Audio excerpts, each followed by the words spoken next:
wait, it's something happening every 10 minutes. And that's where they came in at one point, because literally when you walked into this event, there were brides. It was a bridal fashion event, charity event, with a rock and roll theme, basically.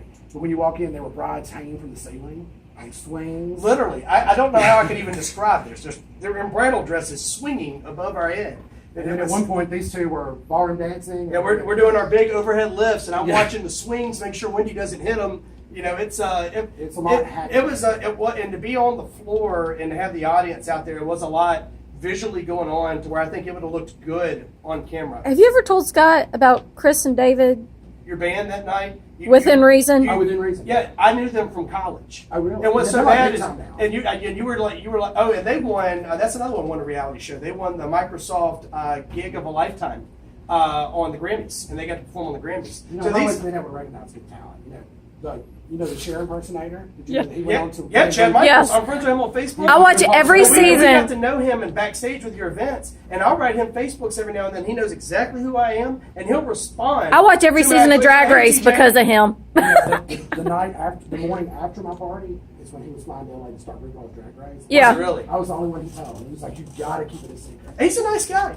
He's wonderful. He was so sweet that night. But, Chris and David, they used to play at my fraternity house, and they could not afford a lot of things. So we would pay them with alcohol, and they would return us with music. So here you were pushing this band at your event. We got this big band, and they're just rising up the charts, and they're top 40. And the big limo pulls up. It's like a Hummer stretch limo. And we're all excited. We're like, we're going to meet rock stars. This is going to be great. And they walk out, and they see me first. I was like, Chris? He's like, TJ, what are you doing here? It's like, what are you doing? I was like, Scott? He's like, yeah.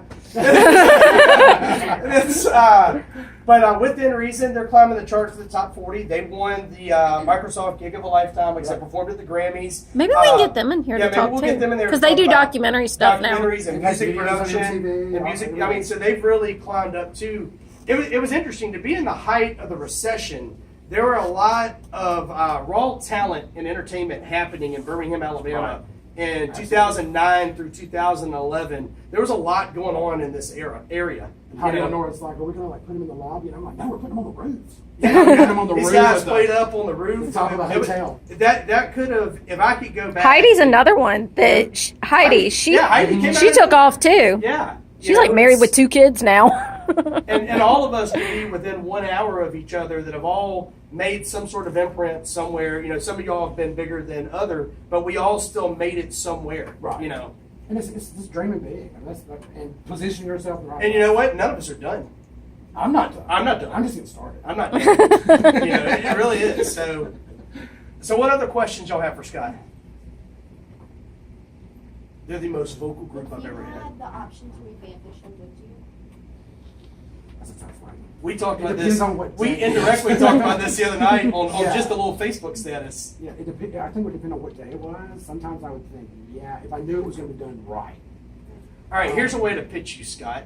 What if there's a way to self-produce the show where you call the shots? Now I could do that. Now, in the days today where we have Facebook production and we have Vimeo that you could self-produce and self-promote, would you rather have the big contract and no control, or would you rather have no contract and creative control? No contract and creative control. And see, that's the thing that always confused me, is because when they found me and I was acting crazy, like chewing the bride's mother out at Bottles by Lori, they liked me because of me, like who I was. When I went to Food Network offices in New York and they whisked me onto an elevator and into a boardroom with all the executives, they said, we love Scott for Scott. We want 100% no holds barred Scott. But then they tried to change me. They tried to project me as somebody else.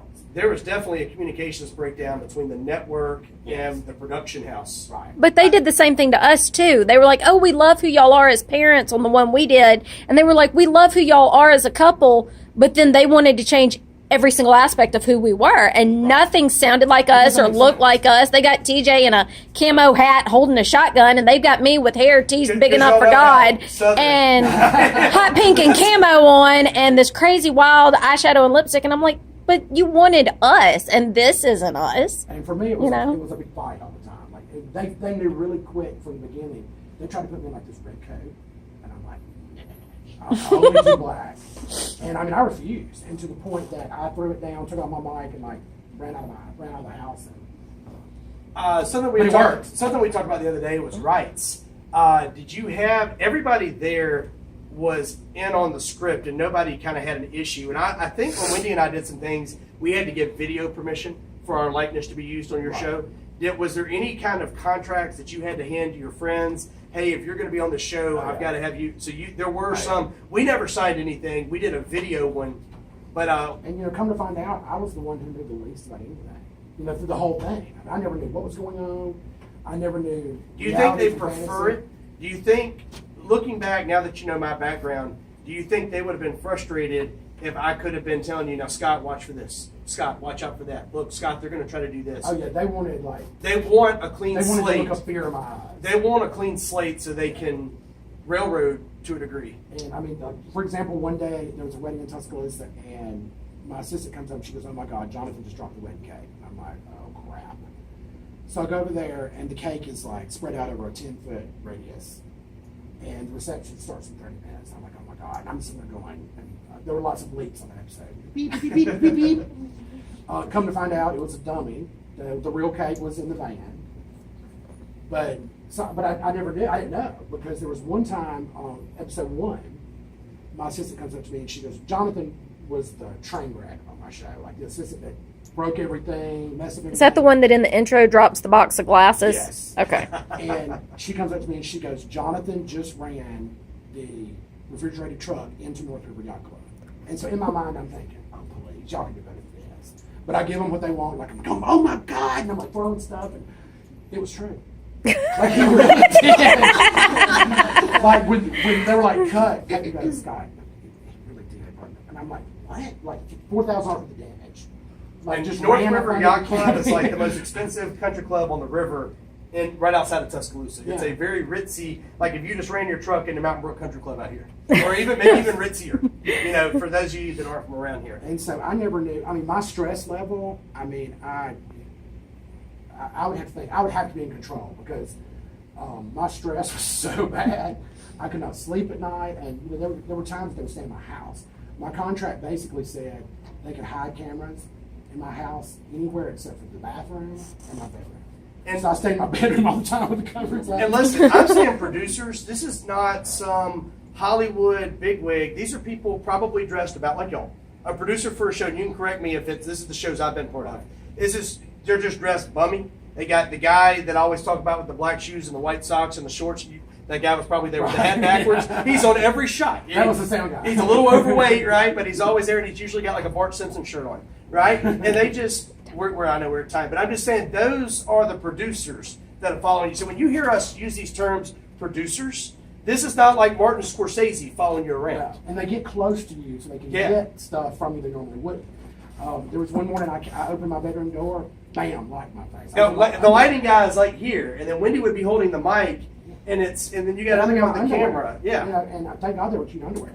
It's like, I was going to get milk, and I opened the door and it's like, bam, light in my face. I'm like, really? There was one time downtown Tuscaloosa, we were not filming that day. I had Lady Gaga blaring. I started picking my nose. God knows what I was doing in the car, singing, dancing. And I look over at a red light, and there's a camera on my passenger's seatbelt. They were watching me the whole time. Oh my God. And I'm like, oh my God. What it's like a Truman Show kind of stuff. So I even have phobias because of reality TV. I can't go to Walmart. You can ask Guy, it has to be like 2 in the morning. Security cameras. But You still won't go into it in the morning. No, I'll fight not to at Walmart. So Wendy,